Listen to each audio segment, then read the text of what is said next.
The Browns front office has quietly set off a chain reaction that could reshape the team's future, and it's happening faster than anyone expected. In a season that began with high hopes and bold changes, a series of decisions has now led fans and players to question the true direction of this franchise. Behind the scenes, tough decisions are being made, contracts are expiring, and new faces wait in the wings. But with each change, the risks increase and the margin of error shrinks. What's really going on in Cleveland? I'll tell you all about it in detail, so be sure to hit the like button and subscribe to the channel. The Cleveland Browns have made yet another head-turning move this season, trading away cornerback Greg Newsome to the Jacksonville Jaguars in exchange for Tyson Campbell and a pick swap that feels more like a financial shuffle than a football upgrade. Newsome, a former first-rounder who's been a steady piece in the secondary, was moved in what many are calling a wrong move at the wrong time. This is the same Browns team that started the season aggressively, sending Joe Flacco to the Bengals and now continuing what looks less like a strategic plan and more like a roster shakeup that's left the locker room in disbelief. Let's break this down. Newsome was entering a contract year and had played himself into extension talks, with 20 solo tackles and only 15 receptions allowed through the first chunk of the season. That's elite company for any corner, especially when you're playing opposite Denzel Ward and facing a disproportionate share of targets. In Cleveland's defensive scheme, corners don't follow receivers, they stick to a side. That means Newsome often drew the tougher matchups by default. Still, he held his own. The Browns, however, opted not to pay him, because the budget's tied up in a quarterback who's pocketing $230 million fully guaranteed, money that now may be costing them key pieces on defense. Now let's talk about Tyson Campbell, who's coming in from Jacksonville.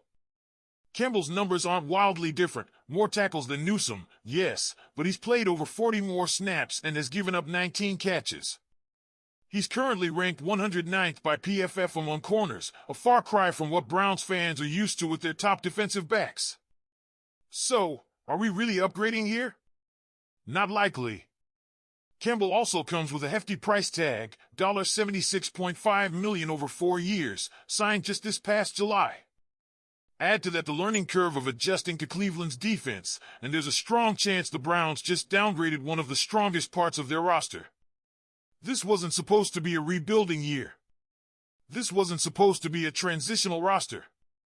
But with Martin Emerson Jr. out for the season with an Achilles injury and Cameron Mitchell recently released, the cornerback room suddenly feels paper-thin. Miles Harden, who wasn't even expected to take a big leap this year, may now be thrust into a much bigger role. A secondary that once had fans bragging about the best tandem in the league now feels like a gamble on potential. All of this creates friction within the locker room. Losing someone like Newsome, who had not only earned his place on the field but was a well-respected figure in the building, sends a message. And it's not a great one. Denzel Ward, who's made it clear he believes this team can compete now, has to be questioning whether the front office shares that same belief. If morale dips any further, you risk derailing not just this season, but the culture that's been painstakingly built over the last few years. And that's just the beginning.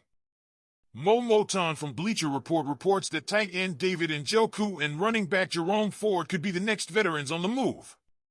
Njoku, a longtime fan favorite and locker room leader, is in the final year of his contract and wants a long-term extension. But there's already a rising star waiting in the wings, rookie Harold Fannin Jr., who's turning heads with his athleticism and football IQ. As much as it stings to say it, the writing might be on the wall for Njoku. And with Barry's aggressive style, no move is off the table. Then there's Jerome Ford, who struggled to establish himself as a reliable lead back. Even though he's shown flashes, the emergence of rookie Quinton Judkins makes Ford expendable. Judkins looks every bit the part of a future star, and the Browns seem ready to hand him the keys to the backfield sooner rather than later.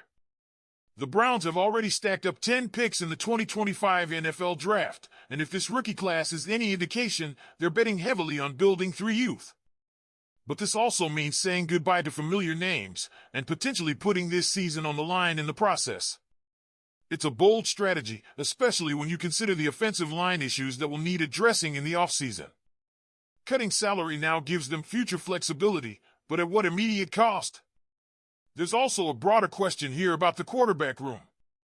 Trading Flacco opened the door for Dillon Gabriel to lead, but it didn't mean Shedeur Sanders would step into the backup role right away. Despite fan pressure to see the rookie take the field, head coach Kevin Stefanski and the front office are treading carefully. NFL Network's Ian Rappaport reported that Sanders isn't expected to be the backup anytime soon, simply because they want to make sure he's fully prepared before throwing him into game action. The plan is likely to keep Bailey Zappe around as the safety net. Sanders will get his shot, but only when the timing is right.